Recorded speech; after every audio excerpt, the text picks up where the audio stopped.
saiki Kang Mbok ya. Heeh. Mbok. Mesti elek ngene Kang Mbok. Iki ta. Kaya ngene iki lho. Kok apik. Iki aku nyangki kowe. Piye kok diajeng iki kok? Ganggu aku elek. Ku wis dadi pamilihmu lho. Aku iki Kang Mbok. Iki nggon Kang Mbok kok ora ngono ki. Senengane kaya ngono ki lho diajeng. Nggon Kang Mbok iku ndamu.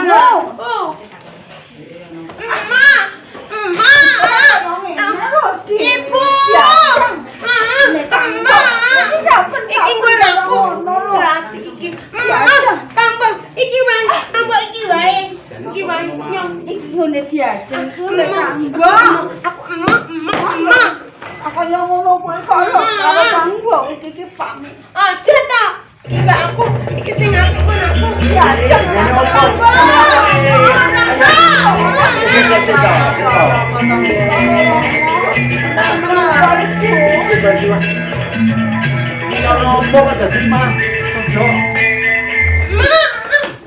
Aja ngaten menawa diajeng.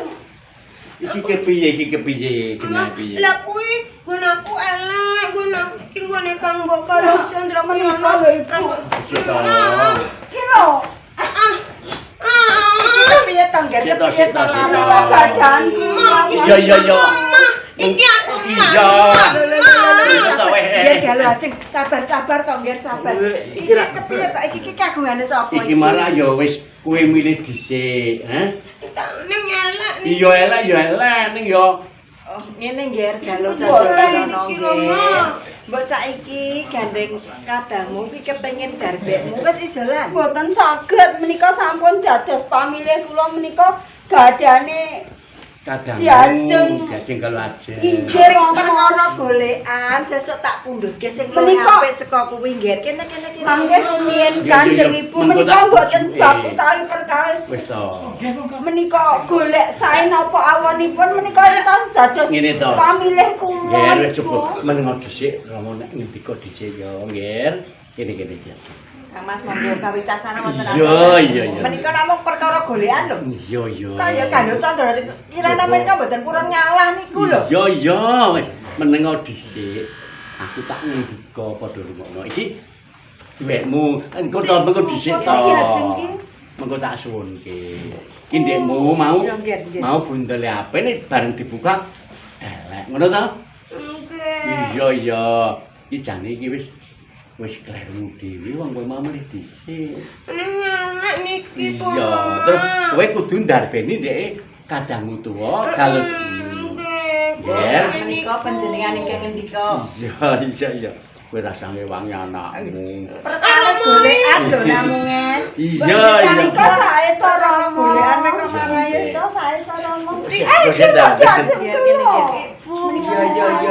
sabar yo Ngger, sabar. Jadi ya, reh niku iki klebu sing luwih tuwa, mbok sing coba diwenehi. Mboten saged Romo. Sebabipun menika ingkang sampun dados pamilih kula. Kejabane aku ngerti kok. Iki pariyane Kang Masmu Panji Ino Wontopati. Calon sisian kula. Mas. Piye? Panjenengan menika katon ngendika kalian Gandul Candra Kirana lho. Panjenengan menika nata ing praja Kediri. Iya. Ratu ki paribasan ngendika sak klimat ditutke karo kawulane. Apa panjenengan ngendika karo putrane dhewe angel lho. Menawi nyater sampun. Iya, wis. Sing rungokno aku tak rembugan karo Candra Kirana. Ngromo ki. Ger, kalau saiki gandeng wis tuwa kowe ngalah ya. Mboten saged Romo saben-saben kula menika tansah ngalah. Ya sepisan iki ngalah. Mboten saged menika peparingipun calon garwa kula Kang Mas Panji Asmara banget. Ngene. Mboten Ibu. Ya, Rama tak ngendika. Rama ki kang kuwasa ning praja Kediri.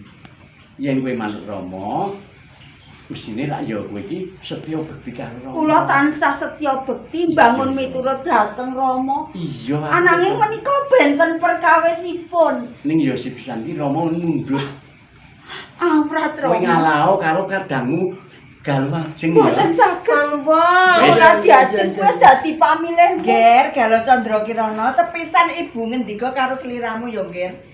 Perkara golekan wis ibu Sesuk ngapel wae tak nyampel. punduke sing apik to, Ngapel wis. wae Nger. Ibu sanes ngapel wae. Kebangetan lho. Nger. Karo Rama. Rama tak ngerti kowe man Rama ora. Yen kowe ora gelem menehke golekamu karo kadamu kalajeng kowe becik kowe sumingkir saka praja ing Kediri nggih. Rama Ayo. tega dateng kula. Lah kowe yo ora dudu Rama. Sampun boten tresno kaliyan kula. Kula menika putra panjenengan Rama. Rama. Rasa adur tangis, rasa adur welas. Malah nangis. Wis sumingkir. Katimbang engko Rama jibek atine tur malah dadi perkara rampung-rampung. Sumpira nggih, sumingkira. Saka papan kene. Kula dateng kula sampun Rama. Galo, galo.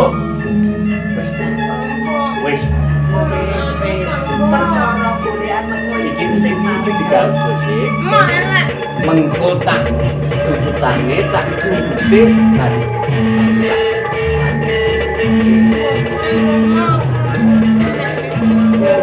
Ya wis dadi loro malah.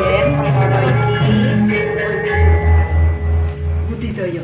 Tenang. Iya wis. Wis ngene saiki iki gawane. Pun kula mboten ajeng kaget. Kosek to. Rama bakal nututi Galo Candra bal tak. Mboten sah dipun Napa to ditututi? Mboten sah dipun panjenengan menika ratu ing Kediri lho, kok panjenengan ning Mundhut golekan bakal tak. Pun mboten sah dipun tututi. Sak menika monggo kula kalian panjenengan manjing pagungan. Monggo Kang Mas. Ya. Ayo, Nggih. Perkara golekan sesuk dipikir sesuk ya.